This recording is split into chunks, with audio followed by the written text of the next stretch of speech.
The sky above Leontes Prime was not black.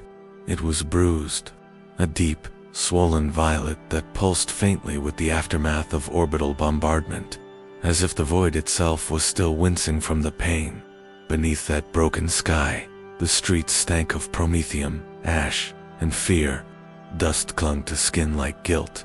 The wind carried neither warmth nor chill, only the memory of sermons shouted too long and bullets fired too early. They said the Emperor watches all worlds, but Leontes felt like a place he had turned his eyes from in quiet disgust. Men no longer raised their voices in prayer. They whispered oaths through gritted teeth, not to the Imperium, but to their own aching survival. The governor's statue still stood in the forum. Its plasteel robes had not rusted, but the face, once polished to a gleam, was pitted by thrown slag and lost scars. No one dared to tear it down. That would be treason. But defacing it, that was ritual. That was the only protest left in a world where protest had become a death sentence. The corruption here did not wear chaos sigils. It wore the Aquila. It bore imperial seals. And that made it all the more uncaled. In this galaxy, silence is survival, and truth is treason. But some truths must still be spoken. If you find worth in voices that defy extinction, carry this one further. Let it be heard beyond Leontes. Share, subscribe, survive. The first time I tasted real bread, I was 6. I remember because the crust cut my gums to coarse, too sharp, like it had been baked with gravel. I cried. My mother slapped me, not out of anger, but fear. Bread was sacred. Complaining about it was near blasphemy. She whispered, "Say thank you to the ration clerk." I did, through a mouthful of blood and crust. I thanked the man who wore the sigil of the Imperial Governor on his coat and the stink of rot under his nails. That was Leontes Prime. That was life. Down here, in Hive Lower 17, dust doesn't settle. It breathes, it moves, it crawls in your food, your sheets, your lungs. We used to call it Governor's Blessing, half in jest, half in bitter worship. Everything here came from Melkir's mercy. Our jobs, our grain, our punishments. Especially our punishments. The ration lines began forming before the second horn, hours before sun lamps even flickered. 100,000 workers packed into walkways, meant for 20. I once saw a woman trampled to death by a man carrying a child. He didn't stop. No one blamed him. That's what survival looked like, heroically necessary. Guiltless.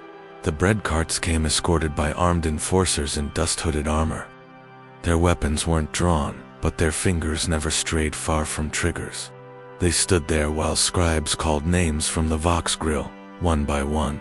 If your name was called, and you weren't, they're gone. Your allotment burned in a barrel right in front of everyone. Message sent. Don't be late. Don't get sick. Don't die on the wrong day. When my name came up, I stepped forward and held out my proof of labor, a data slate signed off by Overseer Tellman from the manufacturum shift. He didn't like me, said my hands were too slow on assembly, but he signed it anyway. After I gave him half my weekly ration of caffeine powder and didn't report the servitor malfunction on deck 12. That's the game. You trade silence for survival. The ration clerk was a heavy-set man with implants buzzing faintly behind his ears. He scanned my slate, frowned, then handed me a chunk of ration bread, roughly the size of a clenched fist, warm to the touch. I pretended not to see the oily sheen along one edge or the flecks of gray powder baked into the crust. "Emperor's mercy," he said flatly, the way a corpse might offer condolences. I nodded and walked off. You don't talk more than you need to. The walls have ears. Sometimes, literally. I took the bread back to Block S9, the Habstack, where I lived, or squatted. There's no rent down here, just space someone hasn't claimed yet. I shared the room with a woman named Sella and an old man we called Father Iron because of the braces drilled into his legs. No one knew what his name had been before. He didn't talk much, but he knew how to turn steam vents into heat and rig broken cogitators into charging slates. That made him useful. Being useful kept you alive. Sella was already waiting, sharpening a piece of bent plasteel into a makeshift knife. She looked up, saw the bread, and exhaled relief. Still warm? Barely, I said, sitting down and breaking it in half. A little steam escaped. It smelled like dust and synthetic grain, like always. But also something else. A chemical tang, bitter and sharp. We didn't ask questions.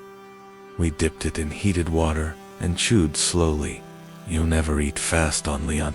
Fill your stomach too quickly, and it'll revolt. Your gut learns patience before your brain does. A few floors up, someone screamed. 2 voices, actually. One begging, the other demanding. It didn't last long. Screams never did. Sound traveled too well in the hives. Made things inconvenient. Sella stared at the wall, chewing like her life depended on the motion. Maybe it did. Maybe we were all just pretending to be people while waiting to be starved into something else.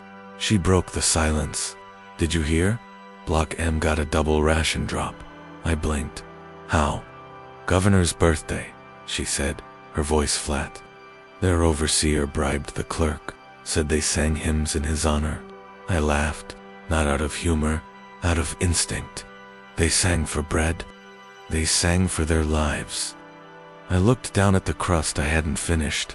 I didn't want it anymore, but hunger didn't allow pride. I chewed. I swallowed.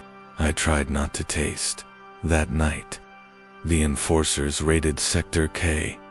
Rumors said a rebellion cell had been printing subversive pamphlets, talking about true imperial values and emperor's will. Half of K burned. The rest, evacuated, which on Leontes meant buried alive in a collapse and filed under structural compromise. No one talked about it the next day. We just lined up for bread. The hunger changed people. It sharpened up, made them into edges. I once saw a man kill another over half a protein ration, then offer the corpse to the waste recyclers like he was doing civic duty. Maybe he was. Maybe in some twisted calculus, fewer mouths meant more food. But even the bread itself began to change. Rumors spread of additives, calming agents, tranquilizers, mood stabilizers ground into the dough. They said it kept riots down, kept people docile. I didn't believe it until one day I chewed a slice and couldn't remember what shift I was on, what week it was, whether my mother was dead or just gone. When I asked the ration clerk what was in it, he didn't answer. Just stared at me with the kind of look that made your skin itch. The kind of look that said, you're not supposed to ask. Later that night, I found a half-eaten crust behind a pipe vent, left there by someone to scare door, too wise to finish it. I stared at it for a long time. It looked ordinary, smelled ordinary, but something in me recoiled. So I did something I hadn't done in years. I prayed, not to Mulcher, not to the clerk, not to the hollow Aquila painted on the ration wall. I prayed to the Emperor, and in that moment, I realized how strange it felt to speak his name without flinching. I never got my answer, but the next morning, the bread was late. His boots were always polished. That was the first thing people noticed about Gaius Vel. Not the blood on his knuckles or the data slate chained to his belt, those came later. First, it was the gleam of his boots, so clean you could see your fear in them. He walked the corridors like they owed him something. Like the hive itself had borrowed breath from him and he was here to collect. He wasn't Arbeit. He didn't need a badge or an enforcer's armor. His seal was inked in sanction numbers and stamped with the sigil of the Administratums, Subsector Penal Finance Division. If that meant nothing to you, it meant he could make your life smaller with a pen stroke and bury your family with a single unchecked box. He spoke in codes, not metaphorical ones, actual codes. Form 42 Alpha for late ration forfeiture, Subclause 19 Gamma for excessive complaint under inspection. If you screamed when he docked your food, he cited you. If you fought back, He filed the assault under non-compliant emotional display and requested a clerical lash. Gaius didn't raise his voice. He didn't need to. The bureaucracy screamed for him. I met him once, not formally, just enough to know the temperature changed when he entered a room.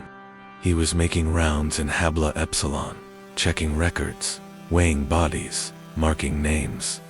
His assistant trailed behind him, a frail, mute girl with servo quills protruding from her back, constantly scratching notes on parchment that reeked of research. She never looked up. She didn't need to. Gaius never changed his route. Everything he did was a pattern, a ritual. A man in the queue tried to hide his limp. Gaius noticed. He always noticed. Asked to see his labor slip. The man Henrik, I think, had missed a full day in the manufactorum due to a collapsing scaffold. Broken ribs. Gaius read the report, nodded slowly, then stamped the slip with a red glyph. Not denial, not suspension. Just a number, 17A. Henrik went pale. Later, I learned what it meant. Section 17A. Eligibility reassessment through alternative service. Translation: volunteer for reclamation duty, which meant sewer dives, corpse hauling, and chemical flush maintenance tasks that turned skin into soup and breath into poison. Punishment disguised as opportunity. Henrik lasted 3 days. On the 4th, they found what was left of him, fused to a pressure valve in the underhive. No ceremony, just a revised entry in the ledger, and a ration reassignment to the next name on the list. Gaius didn't smile at that, but he didn't frown either. That's what made him terrifying. His cruelty wasn't born of joy. It was born of arithmetic. They said he once worked in the upper hive, managing audits for a planetary governor who bled 500,000 souls dry through forged tithe records. When the Inquisition caught wind and the governor vanished in a purge fire, Gaius didn't flinch. He simply moved down hive, took his ledgers, took his system, rebranded his punishment, recycled his sins. Some said he paid penance with every punishment. He issued that he saw himself in every name he cut from the ration logs. Others said he'd never sinned to begin with, that he'd only ever served a machine, not the omniscience, but the Imperium's, the one made of paper, stamps, and silence. I once watched him calculate a mother's debt based on her stillborn child's incubation expenses. She'd borrowed nutrient gel from the Medicaid when the fetus began to fail. The child died anyway. Gaius charged her for the gel, said the product was used. Outcome does not negate cost. She didn't cry. She just nodded. She understood. That's what broke me more than his words. The system didn't punish you for failing. It punished you for interrupting its process. You could die as long as you did it quietly, on schedule, and with the proper documentation. Rumors spread that Gaius had a second ledger, not the one he carried, but one hidden in the cogitator vaults of the old Arbite precinct, a black ledger. Names scratched into it, with no official record names marked, not for punishment, but for something else. Retention, elimination, redemption. No one knew, no one dared confirm. But sometimes, people who crossed him vanished, not executed, not exiled, just removed. Their habs were reassigned, their labor slips nullified, their names erased from meal lines and sanitation logs, gone like they'd never lived once. A junior ration clerk named Selinus made the mistake of questioning one of Gaius' entries, said the penalty was too steep. "We're starving, not sinning," he said. The next day, Selinus was reassigned to a position called ventilation liaison, a polite term for those who scraped corpses from fan blades in the hive's tertiary exhaust vents. By the end of the week, the blades didn't need scraping. Selinus had filled the space himself. I asked Father Ian once, why no one stopped Gaius? Why no one in the enforcers or the Munitorum put a bolt round in his skull and called it justice? Because he's not breaking the system, he said. He is the system. It made sense. Gaius didn't invent cruelty. He just documented it better than anyone else. He wrapped it in justification, stapled it to your chest, and filed it where no prayers reached. But even he had a pattern. Every 10th cycle, he visited Subarchive 9 beneath the old cogitator spires. No one knew why. The place was sealed, full of data vaults so ancient, even the Adeptus Mechanicus treated them like relics. He would go alone, always carrying a single sheet of parchment, not data slate, not scroll, just a folded piece of yellowed paper. One time, someone saw him unfold it. There were only 2 words written on it. Forgive me. No one knew who it was for. Maybe himself. Maybe the Emperor. Maybe no one. But the next day, he was back on the walkways. Boots shining, tongue sharp, penalties precise. Gaius Vel, the man who punished not to hurt, but to balance. The kind of man the Imperium didn't just tolerate, but required. The walls of the precinct were yellow with smoke and the sweat of centuries. Not dirt stain. The kind that seeps into stone, becomes part of it, like the voices that echoed inside. They didn't speak words anymore. They recited protocols, sanctions, punishments, liturgies of authority, droning from cracked vox horns hung above every doorway like sacred relics. The Adeptus Arbites called it order. No one else did. Inside, justice was not blind. It wore a helm of black iron and read from a scroll written long before the accused ever drew breath. The cells beneath the tribunal floor were filled with bodies that moved only when commanded. Some blinked, most stared. A few mumbled fragments of their own names, as if trying to prove they had existed before this place. Arbitrator Sentia never walked, she glided. Her boots barely sounded across the polished onyx tiles, yet the air changed when she entered. A suffocating weight filled the chamber, like gravity had opinions. She was tall, armor-clad, her shoulder plates engraved with gilded text from Lex Imperium, not the law, the performance of law. Her voice was clear, crisp, like a blade being drawn. She held a scroll in one gloved hand, its parchment wrinkled with repeated use.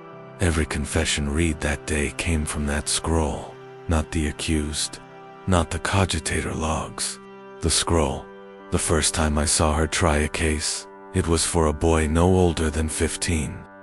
He had stolen a single ration cube gray, compressed, barely edible. He did not deny it, but that didn't matter. Denial, acceptance, pleadings were irrelevant. The scroll already held his confession. It was written in looping, Baroque, High Gothic, dense with words he couldn't pronounce. Sentia read it aloud, her voice devoid of doubt.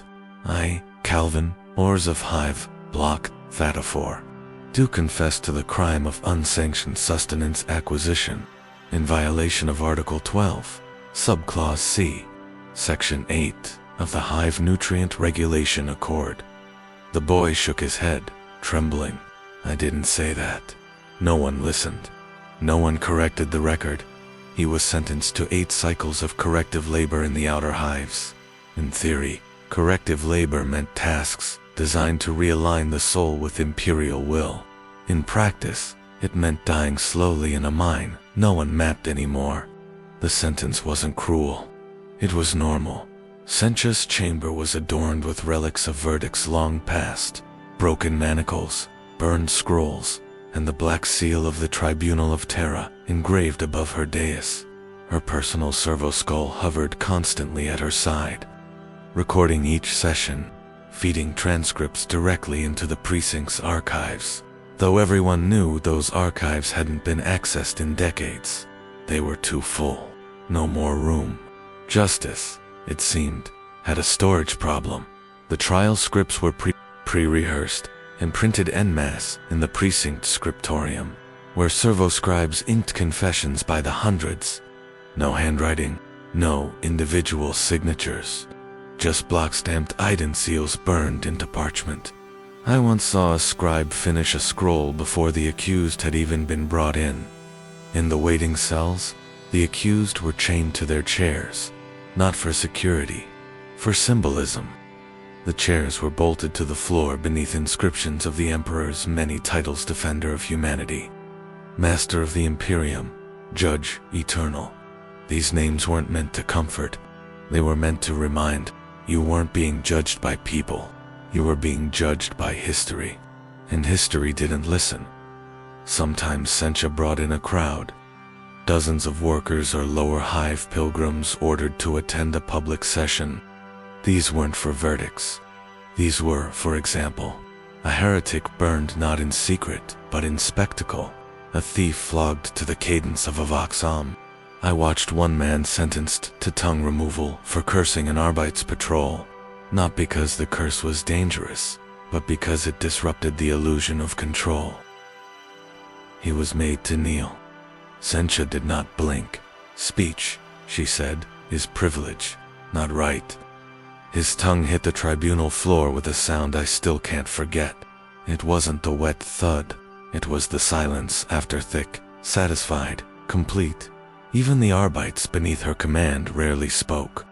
Their armor was matte black, reinforced with adamantium filigree. Their batons inscribed with vox words that made bones hum when they struck. They didn't ask questions. They enforced verdicts. Enforcement was the only form of belief left inside those walls. There was a rumor always whispered, always denied, that some prisoners were tried twice. Not by mistake, on purpose. That their confessions were so perfect, so exemplary, they were reused. Names changed, details modified, but the confession, the same, over and over, a ritual offering to the illusion of order. One day, a man named Veril stood before Sencha and interrupted her mid-sentence. That alone should have been impossible. Vox channels were usually sealed during recitations, but he found a crack in the protocol. "I didn't sign anything," he shouted. "You forged my confession." Sencha stopped, looked up, not in shock, not in offense, just curious. She descended from her dais. The room froze. She walked to him, scroll still unfurled, eyes scanning his face like one would examine an out-of-place word. "You are correct," she said. Gasps followed. Even the Arbeits flinched. Sencha lifted the scroll, tore it in half, slowly, deliberately, then turned to the crowd.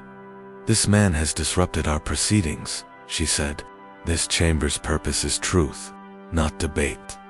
She handed the torn scroll to her. It incinerated the parchment in midair. "Let this be a lesson," she said. "Justice is not printed, it is performed." Veril was dragged out, his fate unknown. Some say he was handed to the Officio Medicae for memory Others say he was simply erased, his entire record voided, as if he never existed. But no one ever interrupted Sencha again. I began to wonder if she believed in anything. Not the Emperor, not the law, but something else, something older. Theater, maybe. Control through script. When people know their lines, they don't improvise. Eventually, she issued a directive. All trial observers must wear uniform robes. Same color, same cut. She claimed it was for sanctity, for focus. But we knew it was to erase identity, to blur witness and accused, to make the audience part of the sentence. And it worked. After that, I could never remember who I saw tried. Just that someone was tried. Just that the scroll was read. Just that justice, like everything else on Leontes Prime, had long since been replaced by the memory of itself. The voice came every morning at the same hour, just before the hive's lumen flares ignited to simulate dawn. It bled from rusted vox grills, embedded in every wall, every walkway, every hab chamber, ceiling. No preamble, no pause, just static. Then speech. By order of Governor Malcher, blessed administrator of Leontes Prime, all citizens are to proceed to their designated labor assignments. Dereliction will be punished. Efficiency will be rewarded. The Emperor protects. Always the same message. Always the same voice. It was male. Or at least it had been once. Time had chewed its edges. gnawed vowels into static, smeared consonants beneath layered distortion. The result was more than eerie, it was ritualistic. A chant, not of worship, but of expectation.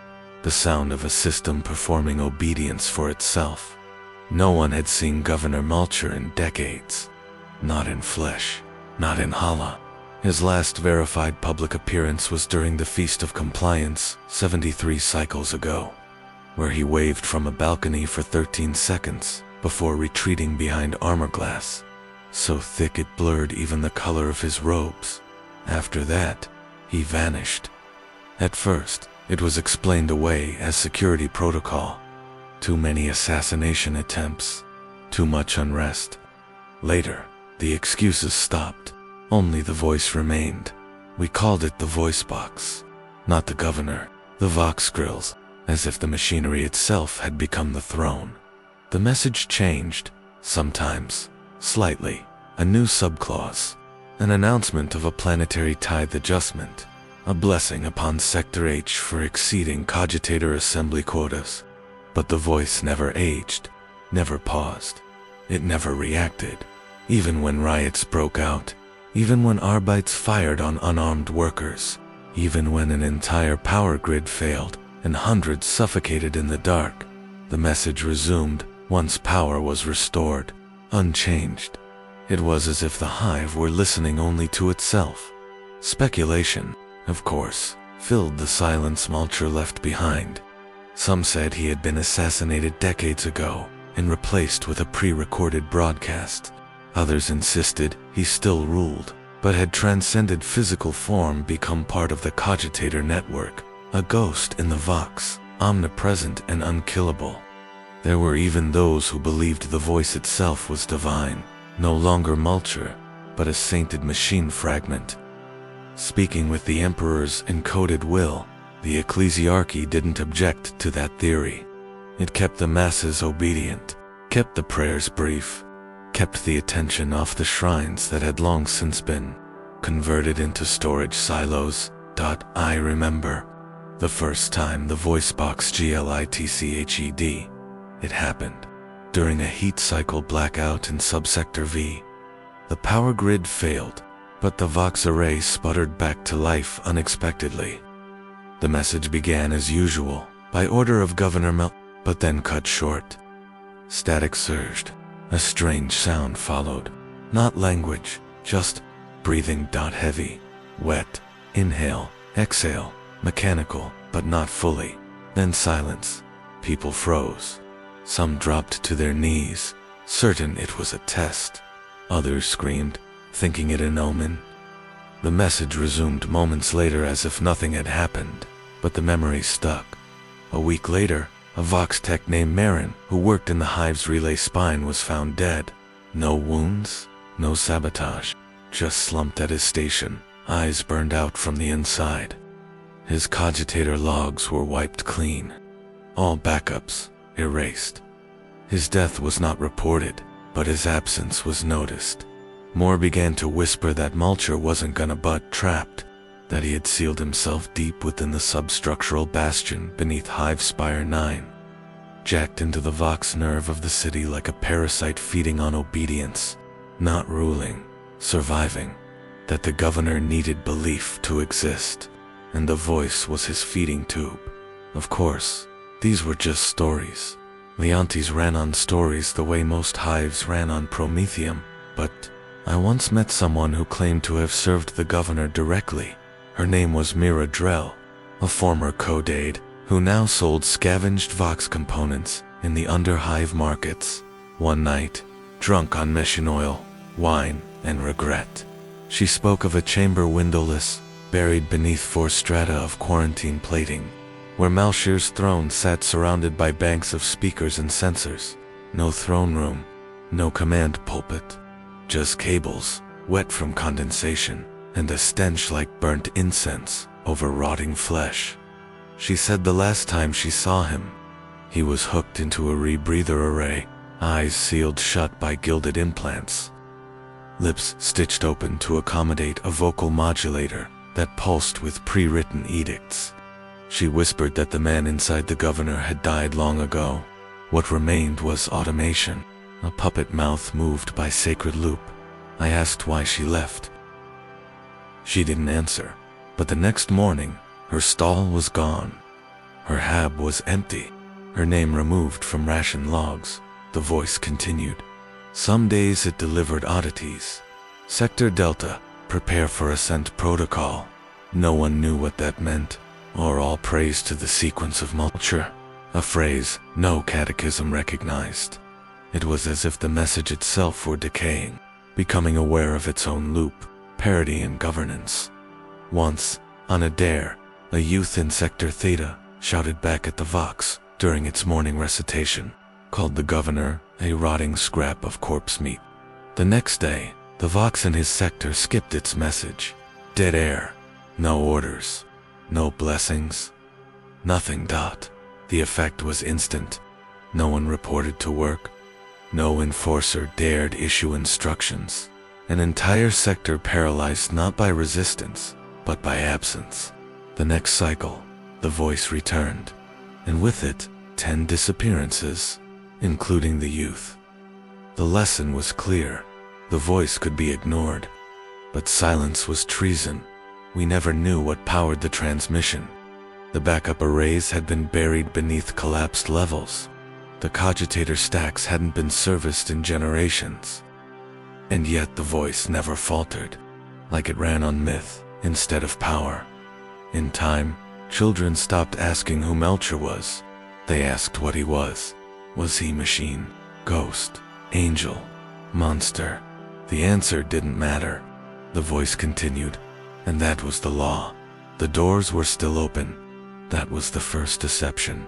The chapel of St. Amon stood like a relic embalmed in soot and ash, its once gleaming archway now coated in layers of industrial dust.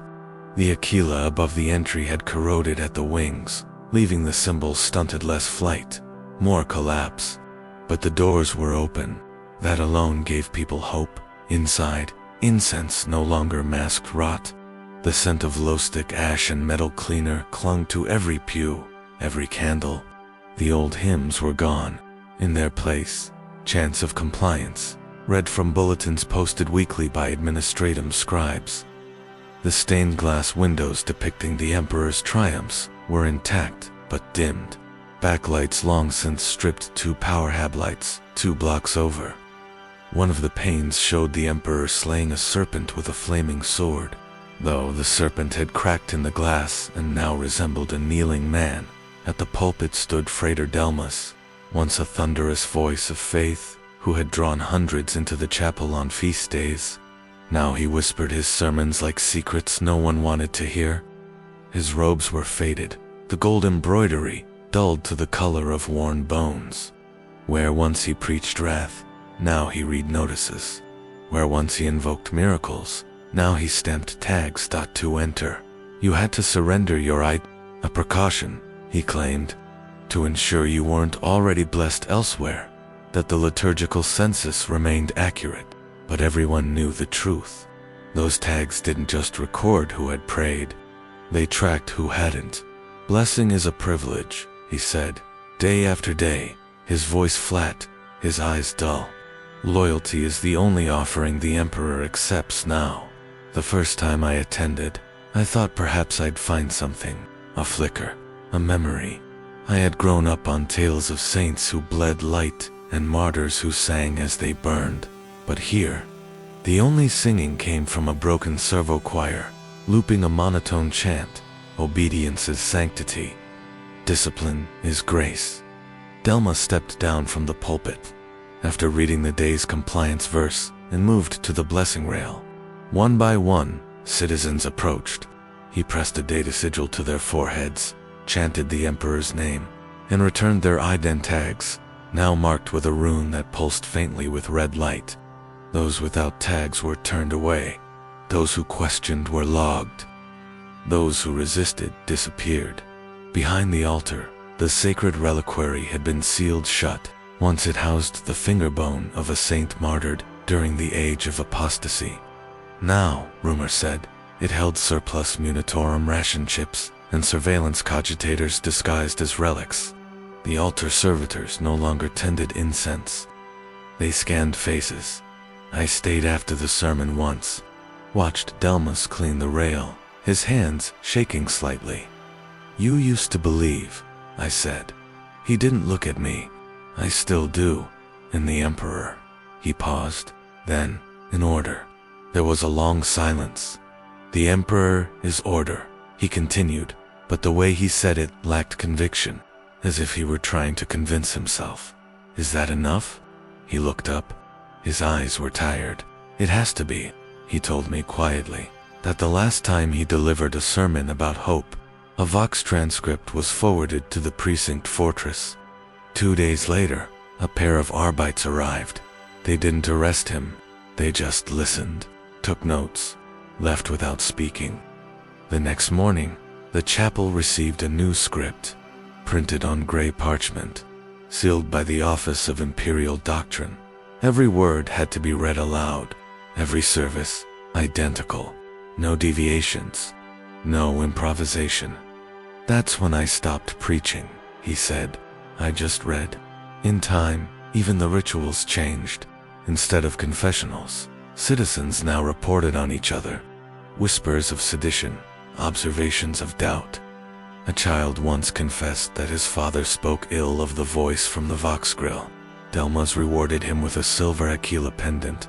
His father was never seen again, and the congregation grew, not out of belief, out of necessity. Attendance was tracked, absence noted. Piety was now performance. You bowed, you crossed your chest, you spoke the litany of loyalty, you kept your ident tag updated. I asked Delmas what he thought of it, all of the Emperor's name used to justify quotas, of blessings traded like currency. He shrugged. He hasn't stopped me. I didn't know whether that was defiance or surrender. Later, I spoke to a former novitiate, now a cleaner, who swept the chapel floors after each gathering. He told me the original altar, now sealed, once wept oil during a solar flare, a sign of divine favor. He said, Delmas used to kneel before it for hours, used to speak the Emperor's name with love, not fear. He used to be a priest, the cleaner whispered. Now he's just a clerk in holy robes. I saw it in his eyes, too. The fracture, the guilt of continuing a ritual long since emptied of meaning. The Emperor's name was still spoken but not felt, not lived, not present, just syllables in service of obedience. One day, a man refused the blessing, said he needed no stamp to prove his faith. Delmas did not argue. He simply marked the man's tag with a black glyph. The next day, his entire habinet was sealed for sanitation protocol. No explanation, no notice. Faith here was not belief. It was conformity. I left the chapel that day and looked back once. The Aquila above the door had finally lost one wing. No one repaired it. No one prayed, but the doors remained open. That was the second deception. It happened in the transit hall beneath. Hive elevation rail H just past the ration kiosks, just before the sanitation sluice. At 1706 local cycle, a maintenance servitor collapsed mid-pattern. Its limbs seized, its augmetics spasmed. For a moment, it simply twitched on the grated floor, steam hissing from its spinal ports, the red lens of its left optic flickering like a faulty lumen. Then it began to cry. Not a mechanical alarm, not a fluid leak, but crying what? Shuddering, almost human. People stopped moving. In Leontes, nothing made people stop. Not sirens, not shouts. But this? This did. The servitor was designation B56, low-function utility class, assigned to vent pressure regulation and occasional corpse retrieval. Its flesh had long since been reduced to necessity. One remaining eye, half a jaw, sinew reinforced with metal mesh. Its vocalizer was rated only for monosyllabic transmission affirmation error, location tags, nothing else. But now it wept. Not just sound, but tears, saline, genuine, sliding down the leathery remnant of its cheek. No one knew it could do that. No one knew it had the ducts left. A sanitation worker named Corvain approached cautiously. He raised his uspex to signal for maintenance override, but before he reached it, the servitor spoke. Not a code, a name. I am Dren. 3 words, unfiltered, not broadcast, spoken. The crowd flinched. Someone gasped. A few began to back away. Servitors didn't speak like that. They didn't speak names, and certainly not their own. Then it began to sing. Not beautifully, not clearly. A fractured melody. Just a few lines, repeated over and over, broken by static and sobs. It was an old hymn pre-unification era, long since outlawed by Ecclesiarchy doctrine for being doctrinally impure. But here it was, leaking from a throat that should no longer know how to form vowels. Stars fall, light dies, hold fast. Child mine, ... It sang the tune 5 times before its chest plates began to smoke. Something inside burned. Its limbs convulsed. Not with pain. Servitors aren't meant to register pain, but with memory. I saw it. I was there. I saw the look in its one remaining E-Not machine's red, but behind it, beneath it, something alive, trying to crawl back up through the metal. Not rebellion, not malfunction. Recognition to enforcers arrived 4 minutes later. They didn't ask questions. No one expected them to. They discharged 2 plasma bolts into its chest and 1 into the head. The singing stopped. The weeping didn't, not right away. The servitor twitched, then sagged into stillness, fluids pooling around its boots. One of the bolts had cauterized part of the floor. The enforcers ordered the crowd dispersed. Those who lingered were taken for clarification. Corvain was detained, his auspex confiscated, the data wiped. But the image remained burned into the eyes of those who saw it. Later, they said that B56 had once been a Choi boy, a boy from the upper hive who sang in the litanies of remembrance before the collapse of Sector 9. That when he was caught hoarding rations for his siblings, his sentence was not death but reconditioning.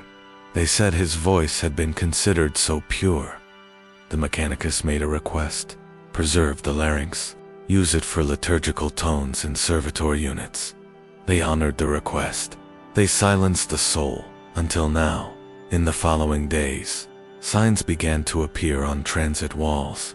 Not painted, scratched, engraved into plasteel, with nails or blades. A phrase repeated over and over: I am Dren, sometimes paired with fragments of the hymn, sometimes nothing more than the name. The enforcers painted over them, burned some away, but they returned, faster, wider. They appeared in places enforcers didn't go: utility tunnels, exhaust chutes, water reclamation shafts, places where the forgotten dwelled. At first, the Arbites called it a meme rogue code, cult infiltration. Then more servitors began to glitch. Not many, but enough. One recited a prayer before booting up. Another paused mid-task to place a hand on a child's shoulder. No aggression, no violence, just presence. One spoke the name Elia, then powered down permanently. Each time, the unit was destroyed. Each time, silence followed. But the name Dren kept spreading, as if the glitch were not in the cogitator, but in the hive itself. A virus made not of code, but of memory. The Mechanicus launched a purge protocol. Dozens of servitors were culled, disassembled, scrubbed, replaced with fresh units from the forges. But it didn't stop. Even the new ones sometimes hesitated. One whispered, "Don't forget me." Before tearing out its own vocalizer, people began to gather in secret, not in protest, not in revolt, just to sing the hymn. Quietly, in the tunnels, in the dark. Stars fall, light dies, hold fast, child mine. They didn't know who Dren was, not really, but the idea of Dren, the possibility of something beneath the metal, something that could remember, became a kind of heresy, not against the Emperor, but against forgetting. The chapel issued a statement denouncing the gatherings. Said they threatened doctrinal integrity. That songs not approved by the Office of Liturgical Orthodoxy were forbidden. Delmas refused to speak the name, but others did. I heard it whispered by a child sharpening scrap metal into tools. I saw it etched on the back of a ration slate. I felt it every time the Vox grill repeated Melcher's dead voice, "Sempti." Endless.dren cried once, and the hive had no answer, except remembrance. They found her at a checkpoint, near Sector Crosshatch 9, standing still, while alarms screamed around her. 12 years old, maybe younger. No shoes, blank stare. She held her documents tight in both hands, like they were all she had left in the world. The Arbeits officer who scanned them didn't shout. He didn't beat her. He simply froze, then called for backup. Her name, according to the slate, was Kura Voss, registered citizen of Leontes Prime, Hive Level 27A, Block C DNA encoded. No red flags, no historical deviations. The file attached included bloodline confirmation, work assignments, even an immunization schedule signed by Medicaid subsection 9. It was perfect, flawless, and that was the problem. Nothing on Leontes Prime was flawless. Records were patched, files conflicted, names were misspelled, but Kura's data was clean to clean, a white sheet in a world smeared gray. They dragged her to the Subjudiciary Office of Documentation Consistency. A low-ranking Lex mechanic tried to verify her origin, ran every identifier through every archive. They matched, even flagged green under Imperial Bureau Validity Index, which should have been impossible. The Bureau hadn't issued a green flag in years. The system was designed not to. Still, she remained silent. They interrogated her, not brutally at first, just questions. Who gave you these? Do you know what these mean? But she kept staring forward, as if waiting for someone else to arrive. Someone who wouldn't. It wasn't until they pulled the biometric echo from her slate's data frame that the deeper inconsistency appeared. The blood match was real, the fingerprints too, but her name didn't match any living registry from Hive Level 27A. There was no Kura Voss born in Block C, not in the last 2 decades. The officers didn't understand. She belonged. Her body fit the data, but her existence didn't. It was as if someone had built her into the system backwards, not as a mistake, as an insertion, a phantom written in perfect ink. One of the clerks, the junior, once suggested a test, not of Kura, but of the system. He pulled 20 identity files from unrelated citizens, started comparing them, quietly, obsessively. Within an hour, he found 3 that followed the same pattern. Perfect formatting, green-flagged clearance, immunization logs from a Medicaid wing that had been destroyed 4 years ago. He didn't file a report. He didn't tell the Arbit. He just erased his findings, locked the door, and never came back.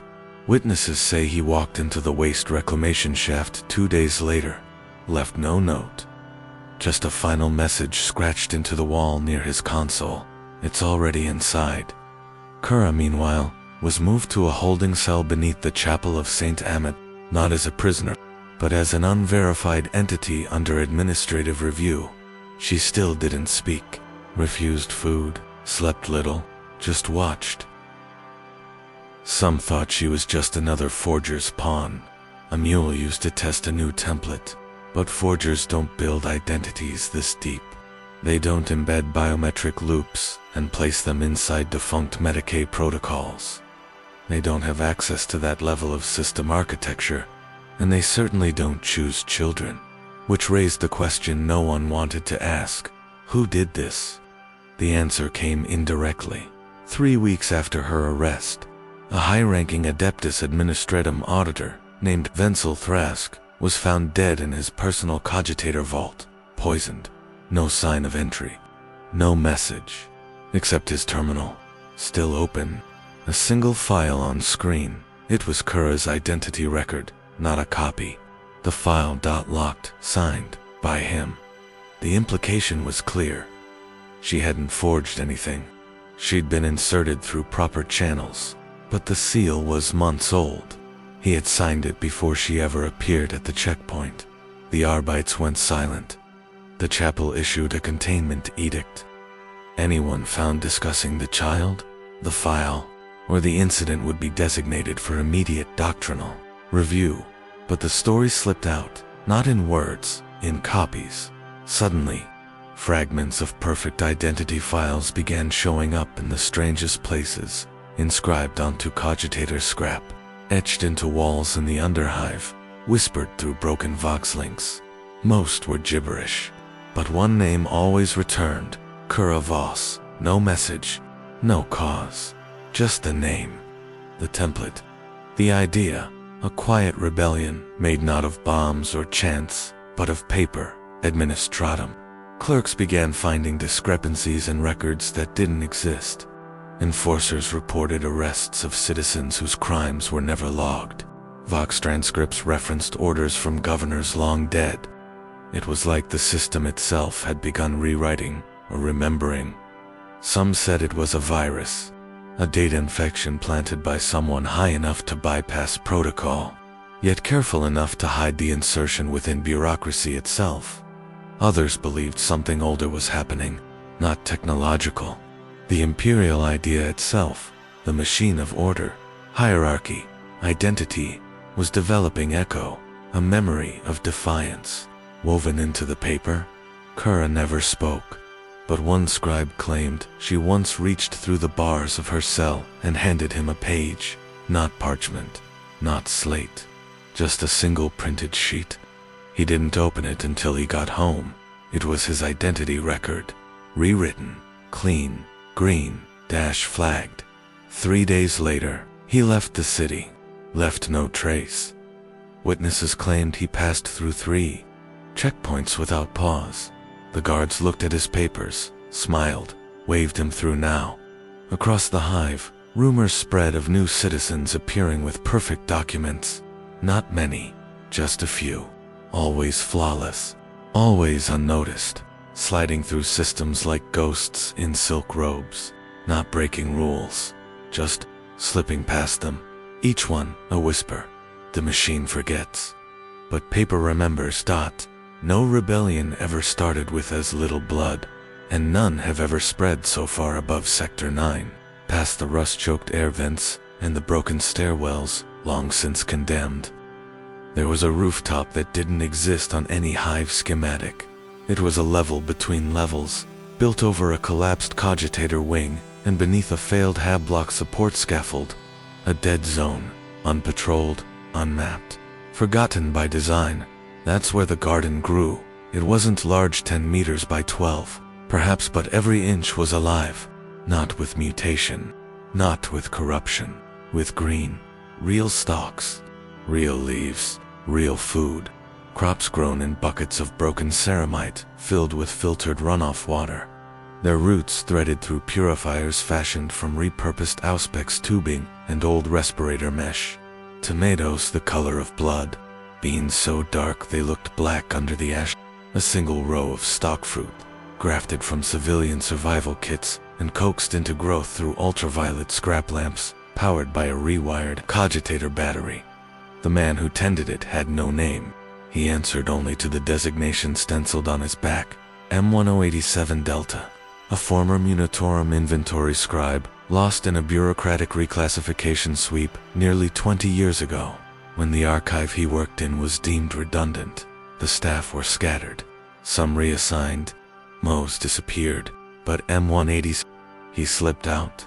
Not into rebellion, not into hiding, into silence. He didn't speak, not out of trauma or defiance. He simply stopped, needing to. No one came to the rooftop. No one questioned the absence of a man already erased. He moved in patterns. Water, measure, harvest, compost. He slept under a torn tarp strung between rebar and exhaust pipes. He read from old food-type logs as if they were scripture. Each line a ritual, each entry a memory. I found him by accident, climbing a rusted service ladder in search of scrap. I opened a hatch and smelled something. Impossible. Freshness. Chlorophyll. Life. The scent hit like a weapon when I pulled myself through. I thought I was dreaming. The air was damp, but not choking. It hummed, faintly, with insects I hadn't seen in years. Even the light felt different, fractured off broken metal and diffused through hanging fabric slats strung like banners between the pipes. It felt sacred. He didn't acknowledge me, just kept working, guiding water through tubes with the focus of a man rewiring a reactor. I said nothing, just sat, watched, breathed. Only later did I realize this was the only place in the hive where no one was hungry. Every plant was tagged, not with names, but with numbers, inventory codes, leftovers from his former life, as if he could only understand growth through the language of storage. After an hour, he handed me a fruit. Didn't speak, didn't gesture, just offered. I bit into it. Juice exploded across my tongue, sweet and acidic and real. I nearly cried, not from taste, from memory, from the betrayal of remembering what food could feel like. I asked him why he did it. He didn't answer, just pointed to the wall where a phrase had been carved into the metal with a jagged shard of plasteel. Survival is not loyalty. I didn't return for several cycles. When I finally did, he was tending to a wounded pigeon, one of the few that hadn't been eaten or captured for data relay. Its wing was broken. He splinted it with a length of bent cogitator wire and cradled it like a relic. Others began to find the garden, too, quietly, cautiously, never more than 1 or 2 at a time. The rule was understood: bring something or stay silent. Waste water, broken filters, old nutrient packets. In return, you received nothing except the right to breathe near something that lived. No trades, no questions, no names. He accepted them all. Word spread, though no one said it aloud. They called him the Root Keeper, in whispers. They said he'd once been a Logi adept who memorized an entire sector's supply manifest before deleting it, burned the backups, corrupted the crosslinks, freed thousands from the tithe roll. None of it was true. None of it mattered. He grew life in a place designed to forget it. And that was enough, until Sector 9 changed. New Arbites patrol was assigned to the area, not the standard black-armored enforcers, but red-banded internal audit units sent not to control the population, but to observe it. Data miners with guns. They noticed a pattern: nutrient usage anomalies in surrounding blocks, inexplicable drops in food desperation, unreported shifts in biomass reclamation cycles. The math didn't add up, and when math doesn't add up in the Imperium, someone always burns. They found the hatch 3 days later. They didn't announce themselves. They didn't give warning. They simply entered. No one knows what happened in those moments, only that the garden burned from below. We saw the smoke thick, oily, choked with the scent of sap and ash and something ancient. It wasn't war smoke. It wasn't promethium. It was green turned black. The smell of life murdered. M-187-Delta was never found. They said he attacked the auditors, that he was armed, that he'd installed heretical growth matrices tied to xenotechnology.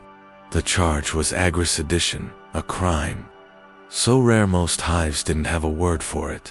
His ashes were scattered in the sump, but a week later, something strange happened in Sector 14.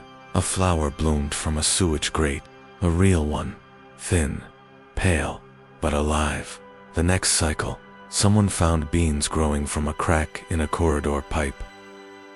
A child claimed they saw the Root Keeper walking the underhive, hands coated in soil, trailing spores like saints once trailed light. No one confirmed it, no one dared, but people began saving seeds, hoarding water filters, scratching crop rotations into the backs of ration slates.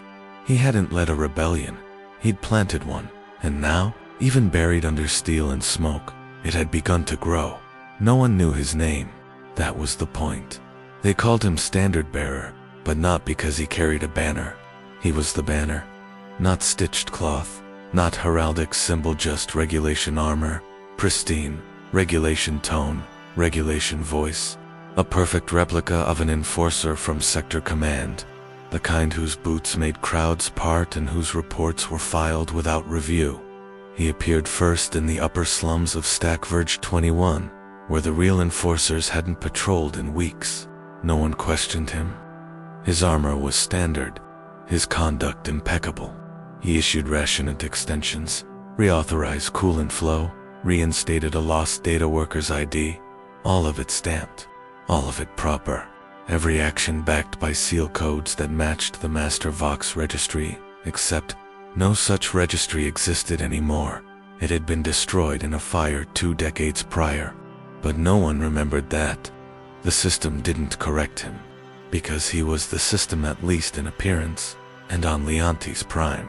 Appearance was everything. They thought he was another inspector at first, an internal agent walking the hive to test its obedience. People straightened when he passed. Scribes saluted. Even our Bites officers nodded as he entered restricted wings without hesitation. He never spoke more than necessary. Issued orders like they'd already been signed, left nothing behind but compliance. Then came the anomaly, a blood tithe scheduled for Upper Vental. Level 5 was cancelled by Sector Authority. The order bore his seal, his command line, fully processed through 3 levels of bureaucratic approval before anyone questioned it. By then, the off-world convoy had rerouted, the tithe was missed, and the hive remained untouched. No orbital sanction, no audit, just silence. That was when people began to wonder, was he real? He appeared next at a checkpoint where a sick child was being denied passage to the Medicaid Spire. The officer cited security protocol, disease risk, insufficient classification. He arrived, showed no weapon, gave no speech, simply approached, displayed clearance, and passed through with the child in his arms. The guards said nothing, because saying something required authority greater than what his armor projected. The idea took root fast. One man, one uniform, no rank, no name, just function. He became myth before the administratum could deny his existence. But it wasn't just myth, it was method. Soon, others began appearing. Not many, not loud, just quiet figures in proper uniform, each different, each correct. A sanitation officer with an impossible override code repairing broken scrubbers. A Vox inspector issuing signal jammers to block surveillance drones. A junior clerk who signed 300 food distribution orders in a single shift. All traced to Department Echo, which had never existed, and now had no vacancies because no one knew who worked there. None of these people claimed to be rebels. They were authorities, and that was the heresy, because they weren't opposing the system, they were becoming it. Somewhere beneath the layers of paperwork and protocols, someone had found the flaw, that the Imperium, in its vastness, had grown blind to its own uniforms, that the symbols of control mattered more than the hands that wore them. The Arbites tried to push back. New badges, new layers of verification, but the rebels adapted faster. They printed sigils directly from archived files, some so old, even the Mechanicus couldn't disprove them. They wore robes stitched in the patterns of forgotten units. They invoked laws too ancient to refute. One of them read a death sentence aloud in the middle of a market square. For a moment, everyone paused, because the sentence was valid. The name, the charge, the seal, all correct, all verifiable. But the man executed had been a known enforcer, a real one, loyal, uniformed, active, and no one stopped it, because the paper said so. The idea exploded. People didn't take up arms. They took up positions. A woman in a Medicaid coat began delivering real care, unauthorized but effective. A man in logistics robes redirected Prometheum shipments 2 blocks long, abandoned. Children, clothed in inspection vests, too large for their frames, wandered through checkpoints unchallenged, scribbling lies into records that the system swallowed whole. None of it was loud. That was its genius. The rebellion didn't shout. It documented until the system began to choke. Orders conflicted, reports contradicted. Arrests were countermanded by forms that shouldn't exist. Signed by names that weren't traceable, bearing seals that matched reference records to the letter. The Arbites arrested 30 people in a single cycle, only to release them all when verification protocols passed. Clean. Internal divisions crumbled. The enforcers stopped trusting their own. Uniforms became mask sand behind each mask. A question: is this mine, or is it his? The original standard bearer was never found. Some say he was executed quietly in a sealed chamber beneath the tribunal precinct. Others say he was never a man at all but a myth made flesh by 1,000 desperate hands. I saw him once, I think in a crowd outside the ration depot. No speech, no theatrics, just a man in regulation armor walking past a clerk, who suddenly found himself incapable of denying a request. He didn't look at anyone, but as he passed, I felt something heavy settle in my chest. Not fear, not hope, responsibility. He wore the system like a skin, not to escape it, to become the lie that governed us, and in doing so, he made it crack. One seal at a time.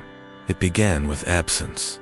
No sirens, no horns, no footsteps on the upper gangway. The enforcers did not march. The drones did not hover. Even the ever-burning lumen stacks flickered low, casting the hive in half-shadow, as if the city were drawing breath and forgetting how to exhale. Then came the Vox-order. It did not come from the usual frequency, nor with the static-laced cadence of Governor Malcher's recycled benedictions. This was clean, direct, a voice with no name, no tone, no ornament, just for words. Broadcast across every channel, from the factory floors to the chapel of St. Amenth. Order protocol, total silence, no explanation, no rationale, not even a confirmation ping. After that, nothing. Not a flicker from the Vox arrays, not a hum, no follow-up, no override. The hive obeyed, but not out of fear, out of expectation. For so long, Leontes Prime had been a city run by noise orders, prayers, commands, threats, recitations, alarms. The voice box spoke, the enforcers enforced, the citizens complied. Words were survival, sound meant structure. Now there was nothing, and no one questioned it. The patrols dissolved. The checkpoints stood empty. Ration clerks stopped shouting names through the Vox grills. Doors that had groaned under daily queues now stayed shut. The streets didn't fill, they thinned. People walked, but only to walk, not to work, not to report. There was no reporting. There were no logs. In silence, the hive began to move differently, slower, more carefully, as if afraid of cracking the stillness. No orders meant no punishments. No punishments meant no fear, and no fear. No one knew what to do with that. Frater Delmas at the chapel stood before an unlit altar and did not speak. The servo skulls circled, aimless, without direction. For the first time in years, he removed his robes, folded them, placed them at the base of the Aquila, then walked barefoot into the street and sat down. He did not pray, he listened. The servitors twitched, but did not activate. Their loops had ended. Their last commands were spent. They stood in corners like statues, remembering how to rot. Some leaned forward, as if trying to catch a sound that never came. The standard bearer was not seen again. Some say he removed the armor. Some say he left the hive. Others believe he had always been many. The rooftop garden above Sector 9 burned, and salted began to grow again. Not because someone replanted it, but because something survived. Beneath the ash, roots remembered light.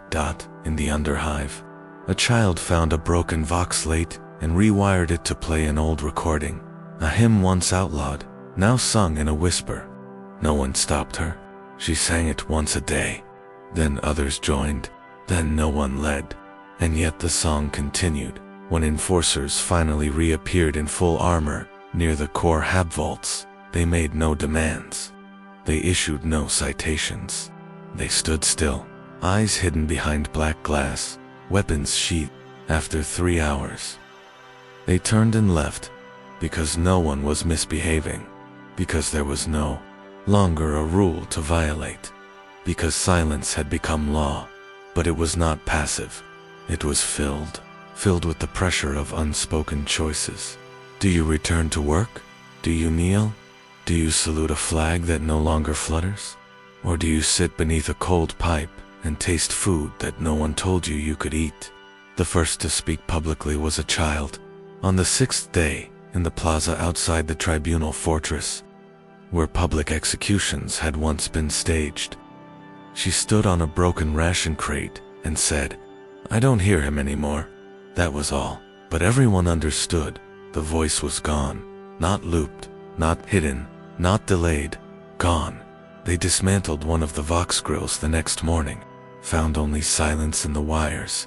The message banks had been scrubbed, not erased, as if something had gone through and removed the concept of instruction itself. No one repaired it, and still, the hive functioned. Food was divided. Not fairly, but without violence. Water lines were monitored by volunteers, not appointed, just present. A scribe unlocked the gates to the cogitator archive, and citizens entered without theft, without destruction, reading old laws not as chains, but as clues. The Mechanicus sent no orders. The Ecclesiarchy sent no sermons. Terra did not respond. Some whispered that the Emperor had turned his gaze away. Others whispered something worse, that he had turned it inward, that he was watching us now, not through commands or clerics, but through our absence of instruction, through how we moved when no one pulled the strings. Was it abandonment, or test, or both? In the rusting chamber beneath the precinct fortress, the last Vox unit of Governor Malcher remained powered. The red indicator light blinked once every 16 seconds, but the speakers never spoke. A tech acolyte once said he intercepted a signal on a hidden channel. Only 3 words: "You may choose." No signature, no confirmation, just the suggestion that silence was not void. It was permission. Now, when strangers come to Leonti's prime merchant fleets, rogue traders, stray pilgrims, they find no patrols, no checkpoints.